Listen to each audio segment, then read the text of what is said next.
time. More than any other time this time. England, World Cup, 1982.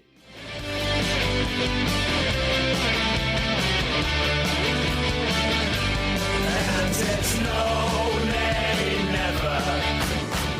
No, nay, never, no more.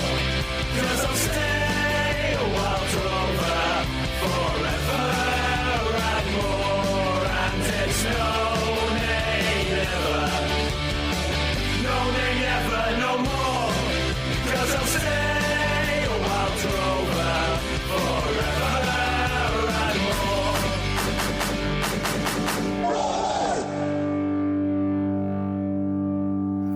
Hello and welcome to By Far the Greatest Team, a podcast in which football fans attempt the seemingly impossible to rank once and for all who is the greatest team of all time. My name's Graham Dunn. I will be doing my best to promote Oxford into places they don't belong. And joining me is a man so clued up on the data. He could be Opta, but he's our very own Opta. It's Jamie Rooney. Opta, this time more than any time Opta. I mean, 82 World Cup, Zico, Socrates, Rossi, Rummenigge, Mickey Mills, that school teacher lookalike. What's not to love about this one? It is a thing of beauty. I was staggered to see McMills there. I'd forgotten he was the captain as well, or captain sort of by default. I hadn't even remembered him playing. Yes, this is a fantastic treat of the 1982 England World Cup campaign. And this is a very special podcast for us, isn't it, Joey? And that's why we're being a little self-indulgent by focusing on a sort of very iconic side for us, really, probably. I'm not sure it's very iconic for the rest of the world, but very iconic in our football growing up with the 1982 World Cup. And we decided to treat ourselves to this because, Jamie, this is our first year anniversary, isn't it? It is. So this is going out just over a year since we started these podcast episodes. We've completed a year's worth. This is our 59th team that we've covered from 25 countries. And we felt it was only right to bring back the guest that helped us get it started on this whole thing, taking your job for a second, Graham, and welcoming back is Scott Somenthal. Thank you so much. I feel very honoured and blessed, gentlemen. Thank you so much. It was a pleasure to be here this time last year, and it's a pleasure to be here now. And back in those days, Scott, we sort of rather naively thought we could fit 3 teams in an hour. We did, I know. We actually did cover that wonderful Liverpool team from 87, 88, I think it was. I think 20 minutes was probably far too long. It was probably 18 minutes too long, to be honest. So I think we did a good job then. So yes, you can, as a quick reminder, you can listen to any of those old teams that we did. And we shot through some classic old school. We did, well, this is what I love about it. We did, Notts Forest's unbelievable championship winning European Cup winning clubs, Forest. We did that amazing Liverpool side. We did Brazil, 1970. We did them all in 20 minutes. Yet since then, we managed to talk for an hour on Total Network Solutions, and we couldn't cut Fulham down to less than an hour and 20 minutes. Roy Hodgson's Fulham. So part of me feels we will probably revisit some of those sides, but I did quite enjoy that 3-team format. I should probably flag just at the start of the pod, just in case there's any of you who don't listen all the way through. I find that difficult to believe. We'll be having at least a week off, hopefully only 1 week, maybe 2 weeks. We have some holidays lined up and a few logistics issues, so there'll be no pod next week after this, but we haven't gone away, and we will be back with the fantastic Sam Allardyce's Bolton Wanderers. Just even thinking that Kevin's Nolan and Davis shared a pitch with JJ Okocha and Christophe de Gary is just too good to go back to. So we are looking at England World Cup 1982, and one of the reasons I think this is a really fascinating story is partly because this is both a story when things were very different and also exactly the same. So it's quite difficult to remember there was a time when England didn't routinely qualify for World Cups. I mean, it's become the most tedious part. It's like just a procession of friendlies against countries. You just go and watch Harry Kane score 3 or 4 and England rack up the scores. But England hadn't qualified for, they'd missed the previous 2 World Cups due to a bizarre quirk of things. They hadn't actually had to qualify for a World Cup or managed to qualify for a World Cup for 20 years. So in that respect, it's totally different. But in the other respect, you had England's hopes desperately hinging on a star player who was injured, gets onto the pitch, and it doesn't end gloriously well, which has a remarkably familiar ring to it. But Jamie, 1982, England really had been in the doldrums in terms of the World Cup, hadn't they? Absolutely nailed it. 1962 Chile was the last time that England actually qualified for a World Cup before they qualified for Spain. 1982. 66, they were hosts, so they qualified as rights and they won it. In 1970, because they were the winners, this was back in the time where the winners would qualify automatically. And then gloriously, the 1970s was a dark time for the English national team. A lot of turbulence as well. So Joe Mercer took over from Alf Ramsey. Alf Ramsey had left, probably stayed a little bit longer after England were famously dumped out by Poland. In a podcast we covered with Powell, that brilliant podcast we did with him, the great Polish team of 1974. And in 1978, there was a bit of disaster. So Joe Mercer's come in, he's took over a little bit. Then Don Reevy's taken over and famously hasn't worked out the way it worked out for Leeds. He's then taken ahead of his time, as we talked about in the Leeds podcast. Ahead of his time, he goes off to the United Arab Emirates for the money. At a time when there was chaos, the obvious candidate feels, looking back now, that Brian Clough probably should have taken on the England job in 1977, finish up the qualification group that England weren't going to qualify in 78, and then go on and try to lead England on to glory into 1980 and 1982 in the European Championships of the World Cup. That doesn't happen. They turn to a very steady pair of hands, Ron Greenwood, who's been at West Ham his whole career, a very progressive football coach, really well liked, oversaw the young talents of Hurst, Peters and Moore through the West Ham team. He's got that kind of Englandness about him that makes him the right candidate. And he plays fairly decent attacking football. Yeah, so Ron Greenwood, interesting appointment. As you say, I was staggered, actually, to think that he sort of coached Martin Peters and Jeff Hurst, you know, with those 66 World Cup heroes, which feels like a different... It feels impossible that he could have still been in that role for that entire length of time. And he is an experienced, safe pair of hands. But he's quite a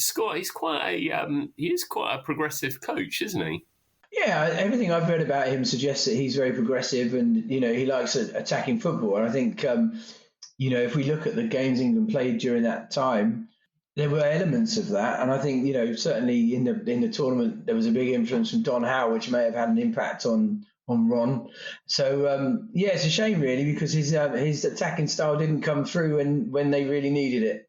I always remember when Don Howe was Arsenal manager, he took over from Terry Neal, I think, didn't he? And Don Howe was a very well-respected coach, very kindly. But I always remember there was one game we watched, and they were just going through the sides, and Martin Tyler's doing so. Back in the days when there was only one sub on the bench, and I can't remember, there's probably someone like Viv Anderson's on the bench, and Martin Tyler just say, with the caveat, Viv Anderson is on the bench because Don Howe always likes to have a defender on the bench. And I think, yeah, there we go. Who can we bring on to tighten things up? If Greenwood is progressive, it makes sense to have somebody who's going to be the voice in your ear of conservatism. But it's how much of that voice is in his ear that really needs to kind of be considered in terms of the controls. And it does feel, especially as we advance to the latter stages of this football tournament, that maybe that voice in his ear. And I think this is something that Gareth Southgate has suffered from as well as England coach. I think he's a great coach, but he has that level of conservatism. I don't think he likes taking risks. And I think you have to take risks in international football. We've seen that. The teams that win these tournaments generally take a risk or two. Just, we were talking about him in a pod, I think, last week, but, just think Mike Gatting, that reverse sweep in the one-day World Cup final, ahead of his time, took the chance. That didn't work quite so well, but I take your point.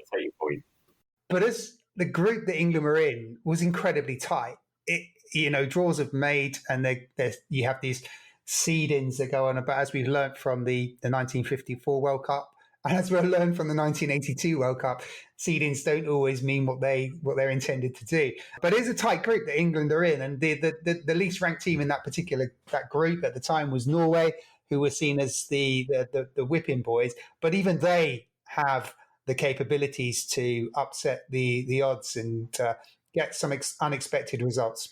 So, Jamie, you can help me on this, because my memory of this is entirely based on sort of 2 to 3 games at the end, presumably at the.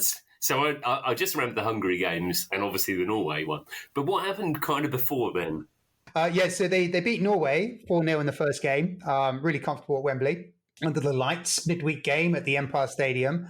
They go on and they lose to Romania, away to Romania. And Romania were quite a fancied team in this particular group. Romania themselves hadn't qualified for World Cups for quite some time, I think since 1970. But Romania were fancied as a team, and England lose that one. They then win again at home to Switzerland. Then they play Romania at home, and they fail to score, but they do hold Romania to a 0-0 draw. I mean, out of all those games, that's the iconic one. I mean, who wouldn't want to have seen that goalless draw at Wembley between England and Romania? Any of us been to that game by any chance? Well, this was the very first football match I ever watched in my life. I was 9 years old. My dad was working on the milk rounds for Express Dairies. I don't know how. He said he won 2 tickets in a tournament at work. I think there was always suspicion in our family whether he won them or acquired them via other means. My dad did like to have a little bit of a bet. He had a weakness for horses as much as he loved his football.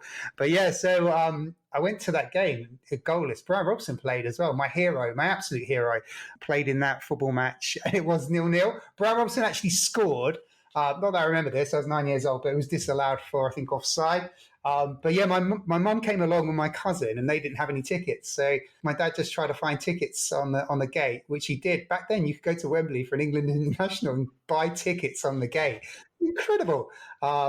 It's bizarre, though, because what I remember, Wembley is so illuminating. My strongest abiding memory of that game, my very first football match that I went to, was how dark it felt. Everything just felt dark.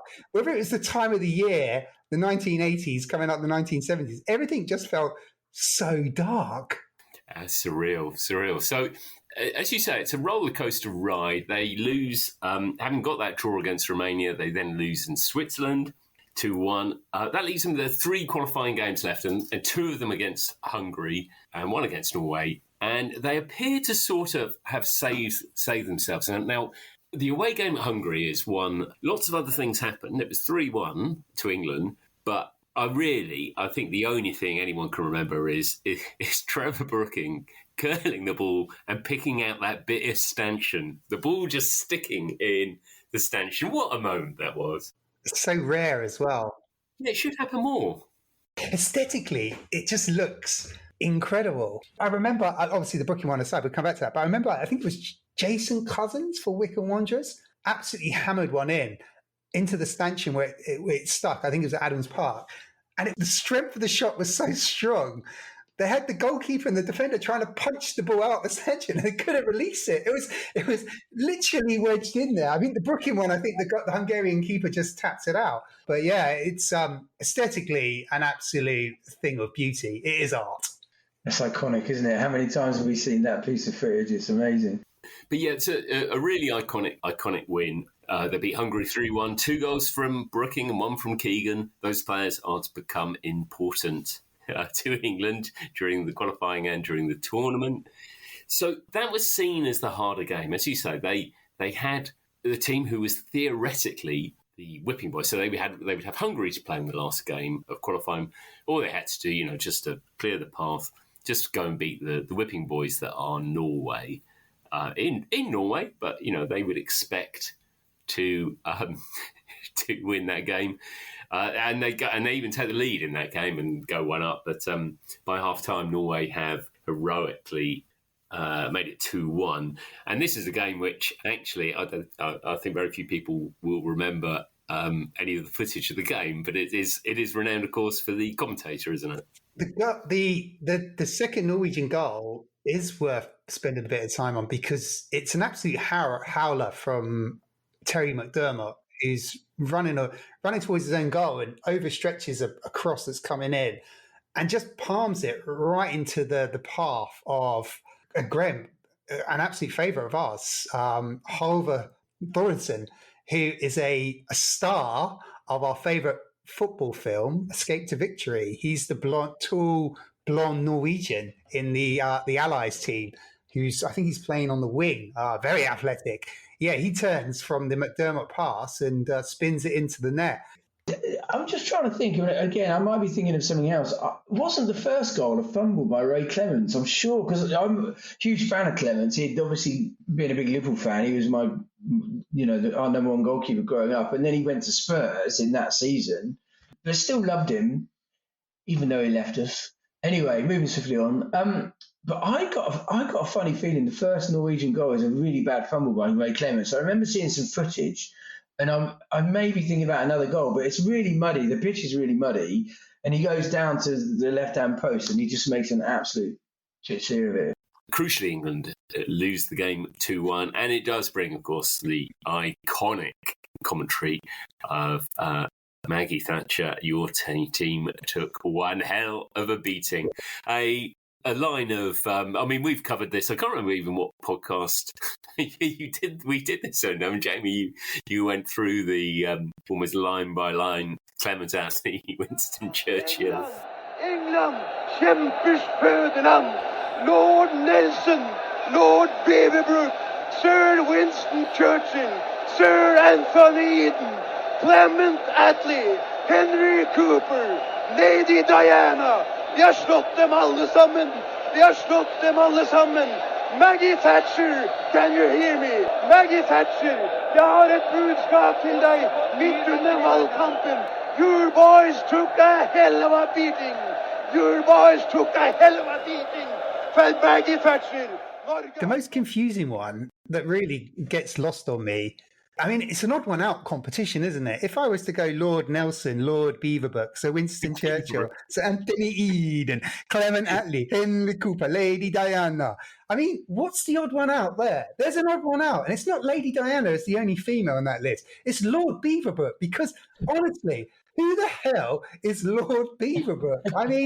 I must have skipped so many episodes of history at school because that one just completely washed over on me. Weirdly, I do know who Lord Beaverbrook is because he was only because of my my other world, but he's a famous publisher, so newspaper tycoon publisher. But I do agree, it's not obvious that he is in the ranks of. There are plenty of other lords they could have gone for. So the thing that never gets debated. Bjorn Lillian, I think is pronunciation of his name. He's a radio commentator, and where's the motivation came for these particular characters?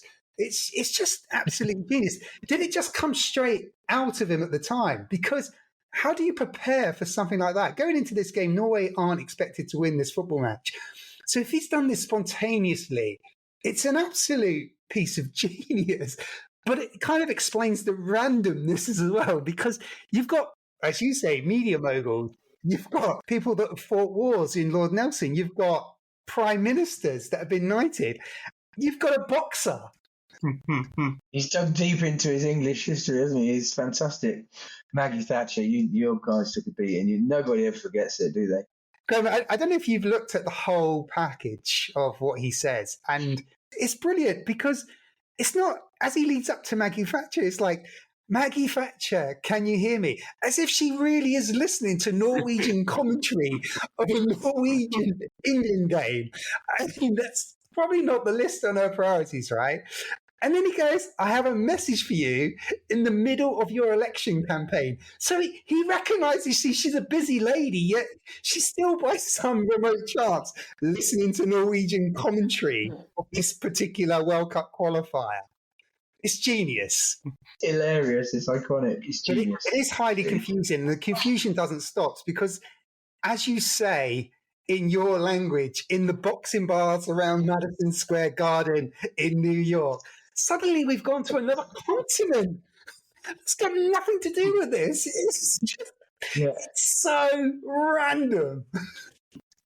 Bizarrely random. It comes down then to the, it becomes a remarkably close group. Hungary secure their position, and it ends up England need to get a win in the last game against Hungary at home at Wembley, which they do in some of the most glorious style possible. Trevor Brooking shanks a shot wide. Paul Mariner falls over into the ball and scores. One of the greatest deflected inadvertent goals. I do remember Paul Mariner was on something of a run that actually started a brilliant run. He scored something like 6 goals in 5 consecutive games, which I think was either a record all the time or it was approaching a record in terms of...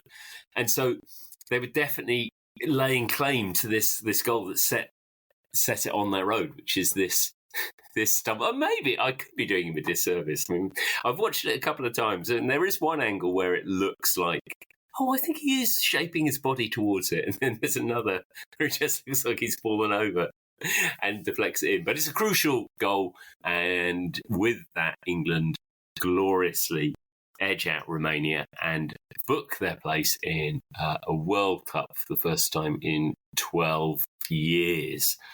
There is another possibility that does remain in the background, that perhaps England still might not get there. It is the time of the Falklands War, and there is some talk, isn't there, Jamie, that England might...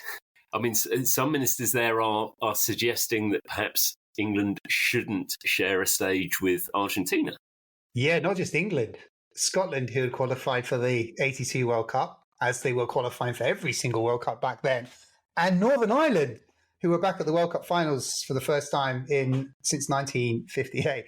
Northern Ireland, 1982. No, there's a team we should probably add to our list. So the state of the nation at the time, Maggie Thatcher, who had just come fresh from listening to Norwegian radio, then went and got into a bit of a bother, or had some bother, thousands and thousands and thousands of miles away on a tiny little collection of islands with the Argentines. I think the Argentine president at the time was probably having a bit too much to drink and needed to bring the country together. It was falling apart, and there's nothing better to bring the country together than a bit of nationalism. Let's go to war. So Maggie Thatcher got pulled into a war, which obviously at the time sparked a lot of political outrage, and it did actually raise the serious question whether England, Scotland and Northern Ireland should be participating at the World Cup in 1982.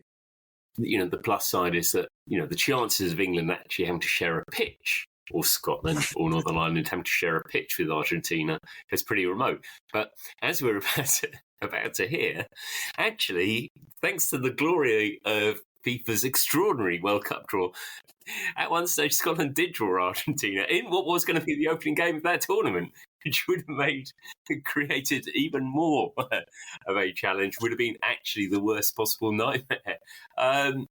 So FIFA they do now manage to make the draw go on for several hours.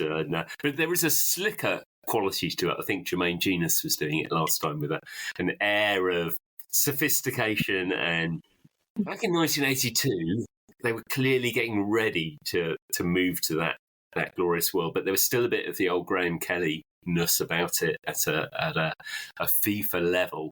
And it's fair to say, Jamie, that the draw was not a straightforward affair. It wasn't a straightforward affair. It was absolute car crash TV of the highest order. It's absolutely fantastic to watch. So much going on. And Jim Rosenthal, a favourite of yours, Graham, does an absolutely brilliant job trying to hold the whole thing together on the ITV coverage. There is a BBC coverage as well that you can watch. The one that I've watched with much amusement was the ITV version with Brian Moore and Jim Rosenthal. It is absolutely beautiful. And Jim Rosenthal, I can only describe him as kind of sort of channeling Terry Wogan from the Eurovision Song Contest. He's a man stuck in Stanchion, he's clearly seen. I mean, he's already had to fill.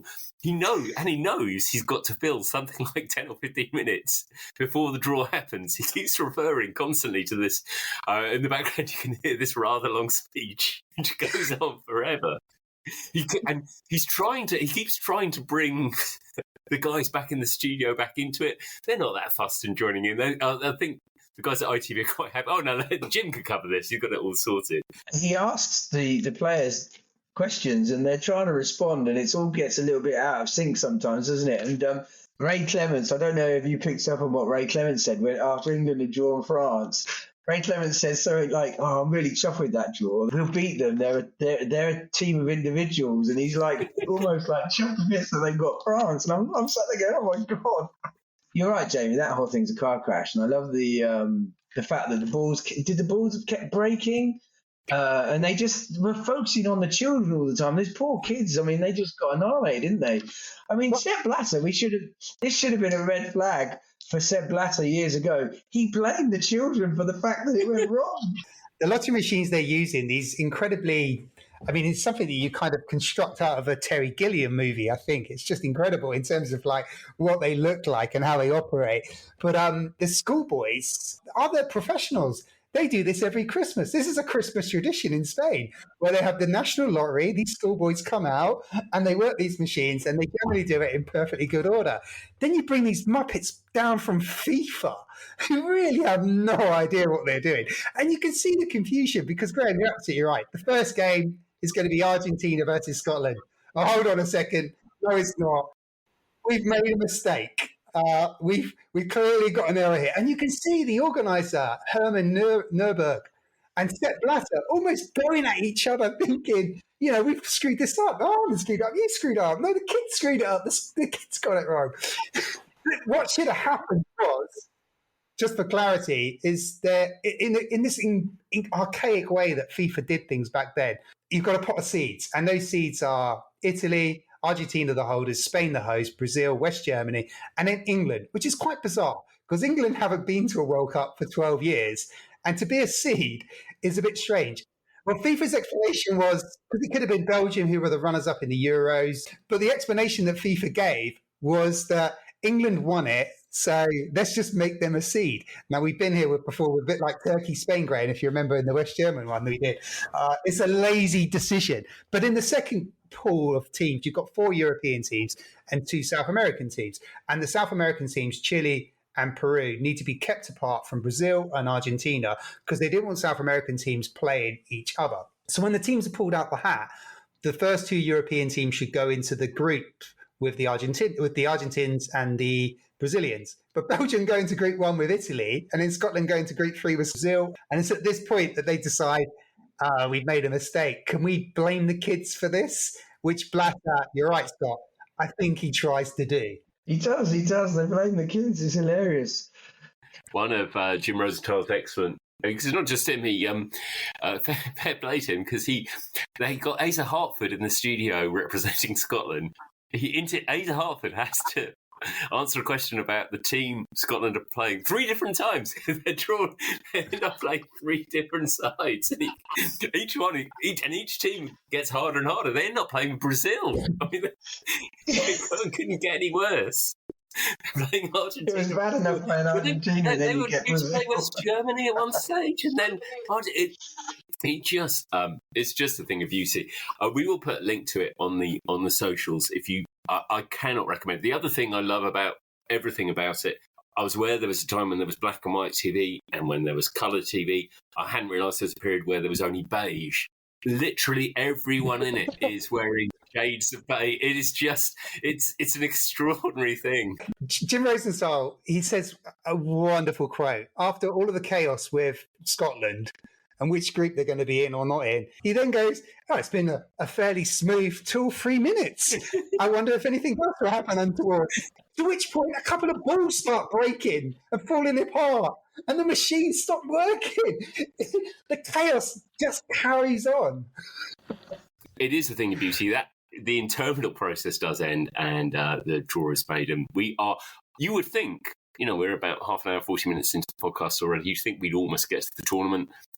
we still can't get there because we do have to talk about World Cup songs. Because England, of course, have not just been 12 years from a World Cup, they've been 12 years from a World Cup anthem. So after the fabulous Back Home, which got renovated by Fantasy Football with Baddiel and Skinner, the theme music to that. 1982, it's not the highest tech song I've ever heard. I think it's a double A side. I think there was some clever sponsorship, British Airways. So We'll Fly the Flag is one side of it, which also coincided with BA's advertising logo at the time. But I think probably the more famous one is This Time, more than any other time, This Time, which is a thing of, well, it is absolutely glorious. Anyone know who wrote that song? I do, but it's gone from my memory. There was two people that collaborated on it. Yeah, but I can't remember. A couple of people involved in it. So I can tell you that that song was written by a chap called Chris Norman, who was, I think, lead singer or the main man from Smokey. So Living Next Door to Alice was his main tune. He also, I think, wrote My Sharona by The Knack, which is quite something when he went into his singer-songwriting career. And he wrote Head Over Heels for one Kevin Keegan. Do you know what? I mean, this is all roads lead to the podcast we've done with Scott, really. We've got the first one. We've got the Algeria-Germany game, which we haven't covered, was in this World Cup. And we've got the Mighty Mouse, the Hamburg, Head Over Heels. So just too good. So that song was pretty glorious. Featuring very heavily on that track is the great Dave Watson, England centre-back. And we should start to think about the squad. I'm going to skip through. I did want to talk about the fabulous Scotland song by B.A. Robertson featuring John Gordon Sinclair, but I won't. That will take too much time if we head into that territory.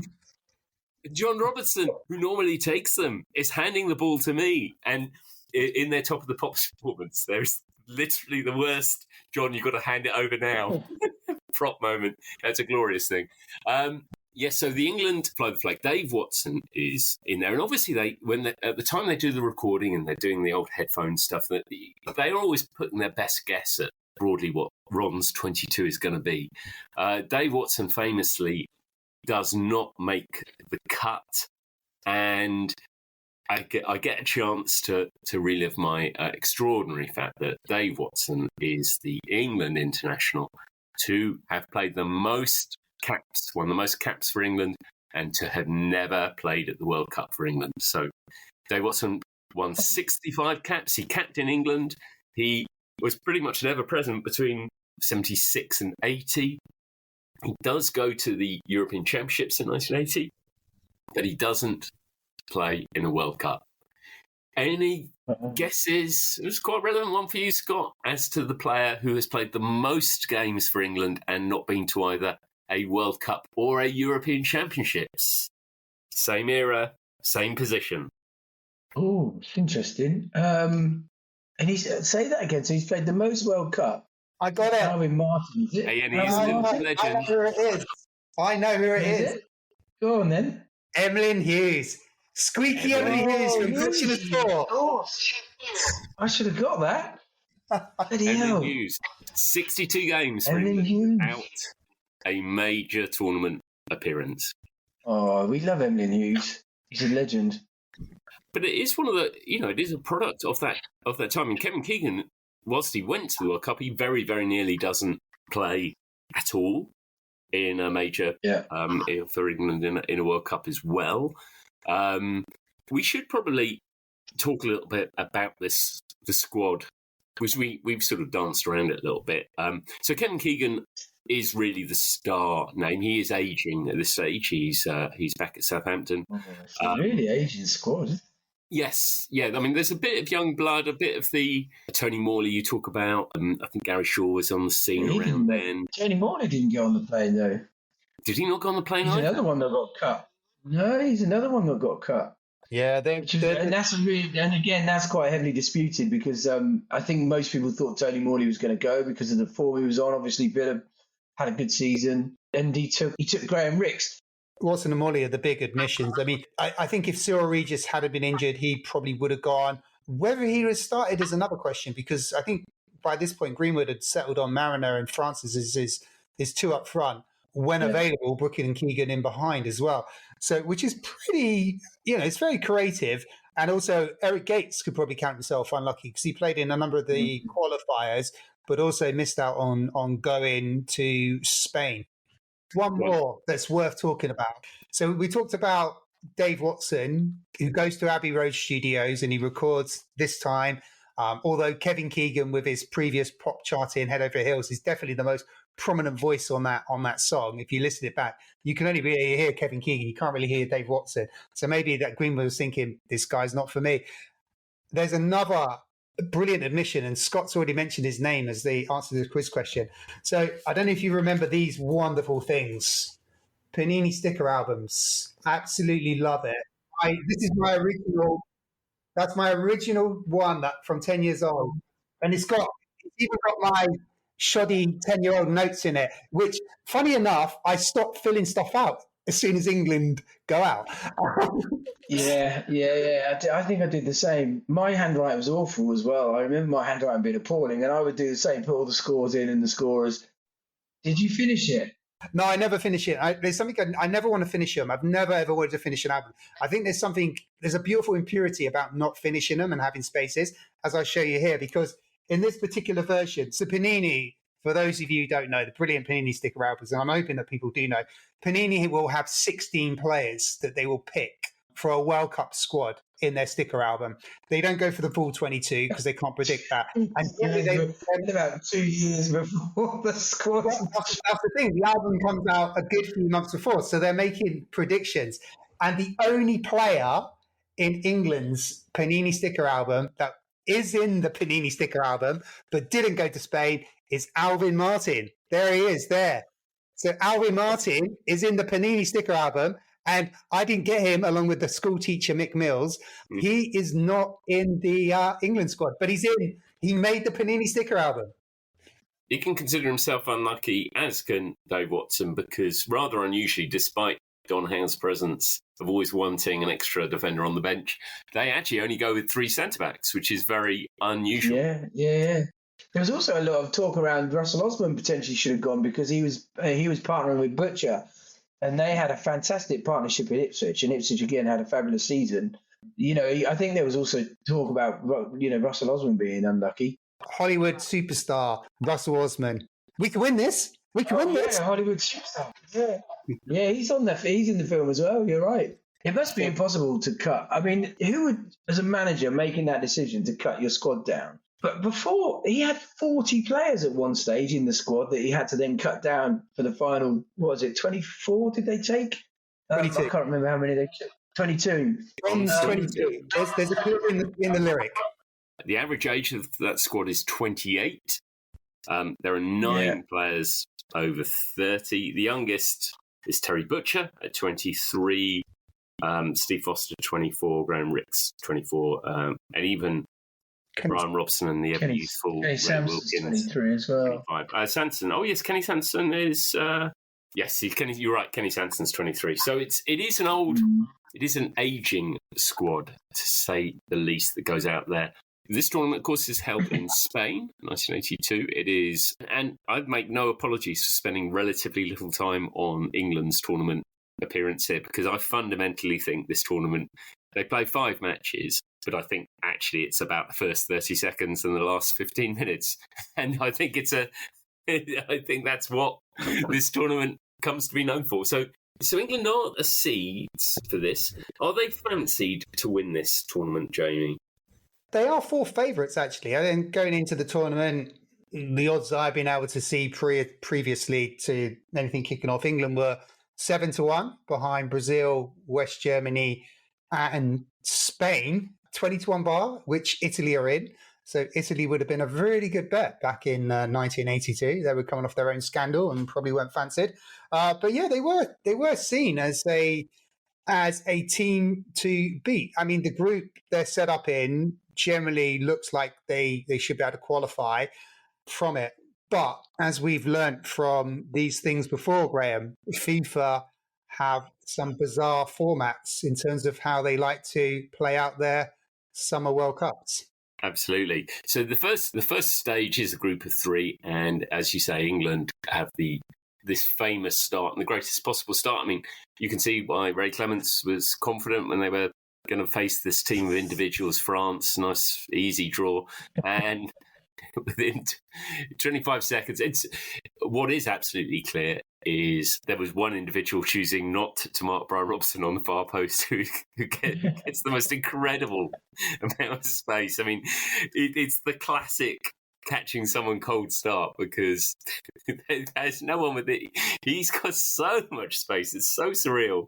And I don't think anyone can quite believe it. That goal catches everyone out short, including yourself, Jamie, doesn't it? Right. So, as we've mentioned, my dad got me tickets from the first ever game in this campaign, Romania at Wembley in 1981. He did like a little flutter. I remember this. I actually remember this. It's one of my earliest football memories, 10 years old. The game had kicked off around about, I think it must have been 4:30, because it felt like you had to rush home from school to get home to watch the game. And I was super excited. It's the first time watching England in a World Cup, first World Cup. And I was, absolutely primed and ready and couldn't wait to get going. And got your wall chart above the mantelpiece, the fireplace. I've got my radio rentals TV with the 3 channels. I've got my England top on, very similar to the England top I'm wearing right now. I had it as a kid as well. And I've sat down. The game's about to kick off. I'm super excited. Bryan Robson, my hero, started. And then my dad just goes, I'm just going to switch over. There's a race going on. I just need to check how I'm getting on. So I'm kind of looking up at him thinking, oh, but the game's going to start, Dad. And he's like, don't worry, son. You won't miss a thing. And so you trust your dad. And my dad was my hero. I absolutely loved him to bits. He was my hero growing up. And he's the reason why I got into football. He's the reason why I support Manchester United. It's all down to my dad. So my dad watches his horse race. I'm anxiously wanting his race to finish so I can just get back to the football, England and the World Cup. And he turns over back to the game that's televised in it, and all they are talking about is this incredible goal. What a start for England. The fastest goal in World Cup history. And this is back in the day where you never had the clock or the score on the screen. So if you didn't watch it and you didn't know until somebody covering the game, i.e. the commentator or co-commentator, will fill in the bits that you've missed. So I'm looking at my dad thinking, what have I missed?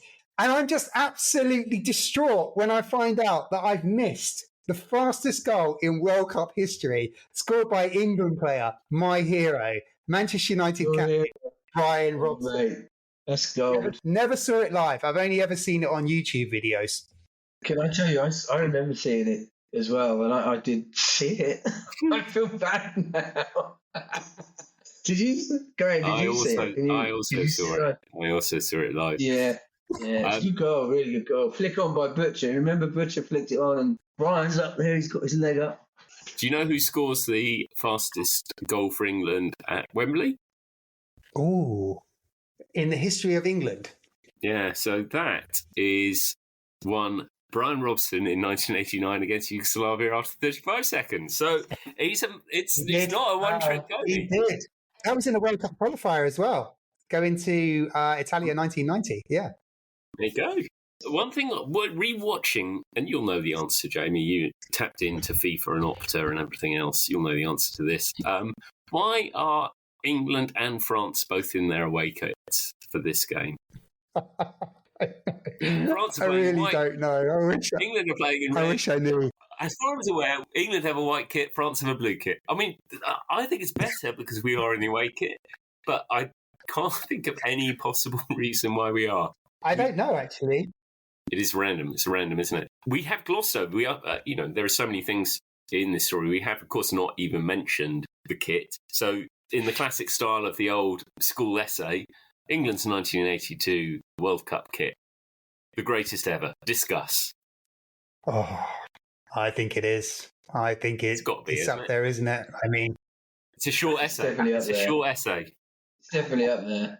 Admiral, an English company that grew rapidly in the 1970s, made some absolutely amazing kits. Admiral are responsible for the kit that we've talked about, Coventry City kits before, Graham. You know, where they used to have those kind of lines that went from the shorts up into the armpit. Belgium and Wales had international kits that way as well. Stunning football kits. Admiral, fantastic kit manufacturer. But yeah, the England 82 kit, home and away. And also, very rarely seen, the third kit is a light blue version. Absolutely fantastic. Ooh, we were ahead of our time with third kits in 1982. That's very impressive. It is interesting that France equalised in that game. Actually, it's 1-1 at half-time. And then Bryan Robson scores an ignored goal, really. It's a great header, I think, for 2-1. Great header. I can't remember who crossed it, Graham. Can you? Was that Koppel? I wonder if that was Koppel. I always think it's Koppel. Come from the Anything good in that tournament, big Koppel. Yeah, I think it was. You're right. And then Paul Mariner deflects another one in. It's not like his last goal, but Mariner was. I mean, Mariner was a decent player. He had a great run. He did seem to just be in the right place at the right time for 3-1, and a delicious low-level celebration on that as well, almost like just a handshake job. So England win that game 3-1, and that actually, because of the format in that group, because they've got Kuwait in the group and Czechoslovakia, isn't it? And Czechoslovakia could have been tricky, and that's a good win there. Czechoslovakia are a bit disappointing in that tournament, but England go on and win the next game 2-0. Trevor Francis on the score sheet and an own goal. A familiar player playing for Czechoslovakia in that team, Jamie? Yeah, he actually scores a penalty later on in this tournament, and he's famous for scoring probably the most famous penalty of all time, a penalty kick that was named after him. Panenka, Antonin Panenka, is playing for Czechoslovakia against England in 1982. Any other memories from this game? I mean, I have no memories of it at the time, really, and definitely no memories of the 1-0 victory at Kuwait. But England do achieve a full house. Well, I was just going to say, it's probably worth pointing out, this is the only time in World Cup history that England have won all 3 group games. They've never achieved it before, and they've never achieved it since. So I just thought it's worth sharing that little statistical nugget. So, as you've referred to earlier, Jamie, FIFA, fair play to them. No tournament's ever the same. They don't come up with a system and a nice, easy way of doing it. A couple of weeks ago, we were talking about the 1954 World Cup, where they managed to create a system with 16 teams, 4 groups, where 2 teams just didn't play each other. Why would they? Why would they do that in a group? That's not necessary. On this occasion, they come up with a format where there's a second qualifying round afterwards. So they go from 6 teams of 4 to 4 groups of 3. And there's a bit of confusion, or not confusion, but there's a bit of ad hocness, a bit like their World Cup draw itself, as to when these games are going to be played. So the first game is kind of written, if I've understood this properly, the first game is written in sand, and then whoever wins that first game doesn't play the next game. They will go on to play the third game in their group. And that is partly so that they have a kind of reward for having won their first game, but also so that it keeps the group alive going into that last game. Unless, of course, it's a draw in the first round, in which case it just defaults to whatever the draw originally was going to be. I mean, there's no... I can sort of see what they were trying to do, but it's logic there. No logic. And the other bit, and I don't think there's any particular confusion other than you would say England were just extremely unlucky. England, who topped their group, end up in a group of 3 with the hosts, Spain, and the ultimate finalist, West Germany. France, who finished second in their group, finish in a group with Austria and Northern Ireland. We haven't forgotten, by the way, Northern Ireland. We are aware that there are many great stories, or more iconic stories from this World Cup from other sides in it. There are more iconic stories from our home international sides than England in this one. Northern Ireland team, we will be doing the Jerry Armstrong story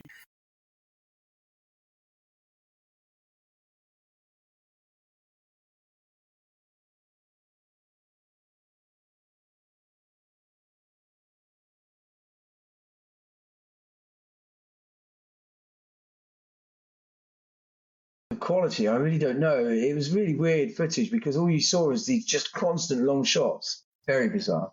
I wonder if this is a combination of FIFA maybe playing with the footballs, which they have history with, and maybe there was something in this beautiful Adidas Tango football that they used in Spain '82, and maybe it came out as the lightest, softest, creamiest, tastiest, delicious ball that FIFA have ever used at a FIFA World Cup, perfect for conditions of shooting from your own goal line. And also the heat, because we should remember, and we've all been there in Spain in June and July where you can't even breathe. I wonder whether the weather conditions and maybe some tinkering with the balls led to the players believing they could score from anywhere on the pitch. I think England in this game lacked some real quality in their team. Obviously, Keegan was still injured. Brooking was still injured. Glenn Hoddle didn't get a kick of the ball. And I don't know whether that was, something that really was a huge error for me. I think in these two games, when they're so tight, you need someone that's going to open a defence or do something magic. And the fact that Glenn Hoddle didn't get a kick of the ball is just... Yeah. Oh, man, it's madness, really, isn't it, when you think about it? And especially when in the Spain game, you have to win in the Spain game. You've got to score 2 goals. Yeah. And you don't play someone like Hoddle. I mean, it doesn't surprise me that first game being a draw doesn't surprise me at all. I think this format sets it up to stay in it. That's all you're trying to do. That England-Germany game is pretty terrible to watch in one form or another. What is worth noting, of course, is that England have progressed this far, have achieved their 100% record in the group stage, remain unbeaten. A 0-0 with West Germany taking it to the Spain game, so you've got a chance to beat Spain and go through. Everything is credible, and they've managed to do this without their talismanic captain and Trevor Brooking, who has this talismanic link-up play with Kevin Keegan. Now, I don't really know if that actually kind of exists or whether that's just built off the back of that 1-2 that Trevor Brooking... there's a great goal that Keegan scores against Scotland in one of the home internationals. A lovely 1-2 between Keegan and Brooking. And I think that underpinned this idea that these two were on the same wavelength as they were the players to make it happen. I think the idea comes from that Hungary game where England crucially have to beat Hungary in Hungary and they win 3-1 with that brilliant Trevor Brooking goal where the ball lands in the stanchion. I think Greenwood sees this as his strongest team and he sees this as the strongest performance in Keegan and Brooking are just such creative forces on the pitch and they're causing no end of problems because of their attacking nature and their beautiful balance and guile and the way they can see a pass and Keegan's Mighty Mouse dynamism. I think Greenwood sees these two players as the route to winning the World Cup. And that's why he's stuck with both of them in the squad. I mean, he's taken 2 English players that aren't fit to play. And they only play in the last 20-odd minutes against Spain in England's final game. That's when Greenwood declares that they're fit enough to come on. And in fairness, they make a difference. If you watch the game back, they do actually lift England. They don't do enough. And Keegan has a very good chance to score a header, which would have put doubt in Spanish minds that potentially led to another, because they needed to win 2-0. I think Greenwood's confidence in these two talismen, as you put it, Graham, I think is warranted. And I think a fit Keegan and a fit Brooking from the start of the tournament, or at least from the West German game onwards, I think it could have been a different outlet for England because they would have posed problems on the pitch for the opposition. Well, I agree. I must say, Joe, you've got a good point there. Brooking almost scores as well before Keegan's chance. It's funny, actually, I hadn't watched that chance back for years and years and years. And actually, when I first watched that's it iconic again, as well, isn't it? When I first rewatched it, I thought, do you know what? Because it's a great play from Robson, stands the cross up, and I think, that's a harder chance than I gave it credit for. And then you see the front arm angle, or the angle from behind the goal, and you're thinking, right, well, Robson has stood the ball up quite nicely there for Keegan, and there is a man there, but there is an empty net. It's difficult to come off the bench and play and make a difference within 20 minutes when you're sort of half struggling fit, but very nearly did. Yeah, a fit Keegan would have scored without a shadow of a doubt. But, that's the life, isn't it, really? It's a real gutter. That header is iconic, like you say, Graham. The minute you see that, it's that game as well. Mm. You know exactly what game it is the minute you see that header. You don't have to see the colour of anyone's kit. It's Spain in 82. There is, I think, just going back to your stat about Dave Watson, there's an irony here, and I can't help but thinking Dave Watson, who's at home, he must have been thinking, don't bring Keegan on, because that 24 minutes for Kevin Keegan stops him from being the Dave Watson of that statistic. Those 23 minutes is the only time that Kevin Keegan played in a World Cup finals, and he had 63 caps. So that saved him from being your Dave Watson. Yeah. And that would have been the same for Brooking as well then, I guess. Brooking was a bit lower. He was in the mid-40s for caps in total when he finished playing for England. It's a bizarre one. You look at Brooking in Hoddle, and you could probably put Matt Letizia in that bracket as a footballer. And England just didn't seem to fancy these number 10s, these creative, brilliant number 10s that wanted to probably do things their own way. You kind of had it a little bit with Paul Scholes, with Ericsson as well. It's a bizarre mentality, but I think Brooking probably suffered the same as Hoddle in terms of caps that, where do you play him? Yeah, Hoddle was definitely underutilised. It was what an incredible player he was all through his career, and definitely underutilised. It's a real shame. But like you say, it's been done time and time again by England managers, never been able to understand how to play these creative type players.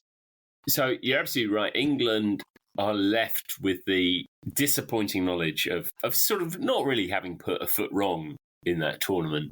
They've certainly done enough to warrant getting through to the semi-finals as much as anyone else. But they find themselves going home, disappointingly not making the semi-finals. And semi-finals, which I think it's an all-European lineup in Spain, as the World Cups did tend to favour European teams in Europe at the time and Latin American teams in Latin America. And of course, as we know, the story ends with the semi-finals are pretty eventful. We won't go through Schumacher and Battiston now, or Marco Tardelli and Paolo Rossi, but it's one of the most iconic last four games there is. And Italy end up as winners, and England end up going home. Ron Greenwood, of course, this is one of the other interesting things, I think. We obviously knew that Ron Greenwood was stepping down as England manager.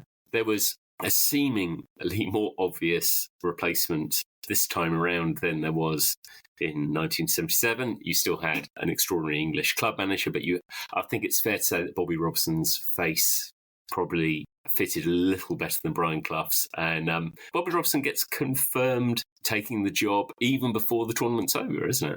Yeah, he's out there as a pundit working with, I think, with the BBC. He actually is a guest of the channel to watch the final, and he is the New England coach manager sitting in waiting. Greenwood is gone even before the kit bag has been cleaned out. But he nearly went before in this campaign. So he clearly had doubts, because I think after the Switzerland game where England lost 2-1 in qualification, I think he wanted to resign then and was potentially talked around by some of the officials and players. So he clearly had a mind that this job was not for him. I don't think the press had quite got to the stage it was to get to. I don't remember Ron Greenwood being... that would be Ron Greengrocer, Ron Greenbean. I don't think he was Ron Greenbean. That would have been perfect. If you could make Graham Taylor a turnip head, then that Greenbean was too simple. But here's something to take before we get into the ranking. Something to take into consideration with this particular England team. So teams at a World Cup to go unbeaten, as England did in 1982, is not massively unusual. There's a bunch of winners that have done it, have gone through the whole of the tournament and haven't lost a game. But let's forget about the winners. And there's a bunch of teams that have gone to the latter stages. They've come out the group stage and they've gone to the latter stages, but then they've drawn a football match but lost it on penalty kicks. Let's just say that penalty kicks equals a loss, which is how FIFA decides their football tournaments. There are only 5 teams in the history of the World Cup that have ever gone unbeaten without being knocked out on penalty kicks. Scotland were the first and the only unbeaten team in 1974, but didn't qualify out of the group stage with that incredible Zaire team, as we know, Graham. Mm-hmm. In this particular version of the World Cup, in Italy's group, Cameroon, Italy the winners, Cameroon at their first World Cup drew all 3 games, but didn't qualify for the second group phase, so went out in the original group phase. Belgium in 98 did the same. New Zealand in 2010 did the same. England 1982 are the only unbeaten team in World Cup history to qualify from a group stage but not go on and win the football tournament. Okay, no, I'm with that. That's a hell of a stat. Wow, I love that. Sums it up, really. So we should get to ranking this team. And, one thing that has changed, Scott, since you were first on a year ago, is that we now actually can remember our categories of great. Can you? Brilliant. It took us a good... It rolls off the tongue now. I'd say the first 10, we still didn't know what they were. But they are... It's really straightforward now. Right at the top, all-time greats. Behind that, true greats are middle-of-the-road category, touch of greatness. Just under the radar of that, we have edge of greatness. Bottom of the pile at all, we have blinkered greats. And then we have our bonus category, which is not necessarily great, but without them, we would not be where we are today. Jamie, 1982, England. Where are you going with this? This is such a personal story for me. 82, like all of us on this particular episode, this is the first World Cup that we can remember. We're of that age group where this is the first World Cup we can remember, 10 years old, and I was super excited. I do think this is a collection of brilliant players, and I do think the coach, Ron Greenwood, was the right man. I think you could argue what Brian Clough could have done, and he may have taken England to glory, but I think he was a safe pair of hands, and he was an adventurous football manager as well. And I think Scott makes a good point about having Don Howe in his ear. How much did he potentially hold him back? They've gone unbeaten, as we've mentioned, through a bit of a lucky qualification phase. Some of the players are fantastic. You've got players from Liverpool, Aston Villa and Ipswich who at the time were dominating European football in one sense or another. You've got a wonderful... We didn't talk about it. A wonderful Manchester United midfield in Ray Wilkins, Bryan Robson and Steve Coppell that play at the finals in most matches that are contributing very well. It's a reason we didn't speak about it. You've got the glorious Trevor Francis, the £1 million man, the first £1 million man, and Paul Mariner, who I think was a fantastic striker. I'm going to kick off and allow my heart to rule my head on this one. And I'm going to start off based on the fact that we put Belgium and Poland, World Cup semi-finalists, losers in the true greats category. I'm going to start by shaking it up and saying England 1982, second tier, true greats. I love it. Scott, what about you? Oh my God. How do you follow that? I just, sadly, Jamie, the nostalgia for me is amazing. And like you, it's a great personal story. I haven't quite got that missing Bryan Robson 27-second goal to fall back on, which is a bit of a gutter. But seeing the goal was amazing. I remember it like it was yesterday. Having Panini stickers, I remember them like it was yesterday. And I wish I could find my album. I'm so good. So that's just the real gutter. The backstory to this whole tournament, things like the fact that Greenwood resigned on a plane and then had to be told to get back on with it. Come on, we need a manager. Get what you're doing. I mean, that's just brilliant. And the whole, the draw, it's a fabulous story. I love that. However, Jamie, I can't quite bring it to be a true great. I think the potential was there, and it feels like another missed opportunity from an England team. And if from a manager's perspective, he needed to be stronger in his own, he was a forward-facing, attacking-minded manager, and he got hoodwinked by someone who was defensive, and that cost him. we had some great players, and like you say, the Keegans, the Brookings, the Hoddles. There was some great creativity in there. But seeing the footage again, though, which I've not seen for decades, and seeing the lack of quality in some of the team is poor. I've finished rambling. Forgive me. Oh, I'm stuck between a touch of greatness and edge of greatness, to be honest with you. I feel like giving them a touch of greatness is probably doing them a bit too much. Maybe I'll go with a touch of greatness. Going 5 games undefeated is something to really be proud of. Giving one goal in 5 games, something to be proud of. But progressively getting worse as the tournament went on was hard to take, I think. Yeah, I mean, Scott, if anything, I think you're giving them too much credit. Blinkered greats.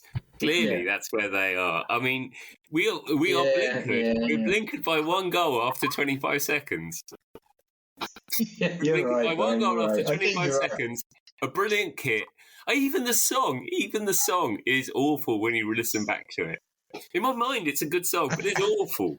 25 seconds is how long that World Cup lasts. That maybe... Maybe I'm giving them too much and you're being a bit harsh. Maybe we just stick them in an edge of greatness. It does feel... I think Blinkered Greats is probably a bit harsh, isn't it? Yeah. Great. I think between you and I, we've sussed that. I think you're right. I think I've given them a little bit too much to go into a touch of greatness and you've given them a little bit too less. So I think let's shake on edge of greatness. Yeah. Jamie's talking complete... He's in Cloud City land. As far as true grace is concerned, it's nowhere near that, Jamie. I'm sorry. Nowhere near. Edge of greatness. Going once. So, Jamie, I'd love to come back to you and offer you a chance and a right of reply, but I'm not going to listen to it. It's England, World Cup 1982. Edge of greatness. We've just put England 1982 with Algeria 1982. Decent and with side. Australia 2006. Decent side. Oh dear, I know. Surely Panini stickers are worth an extra.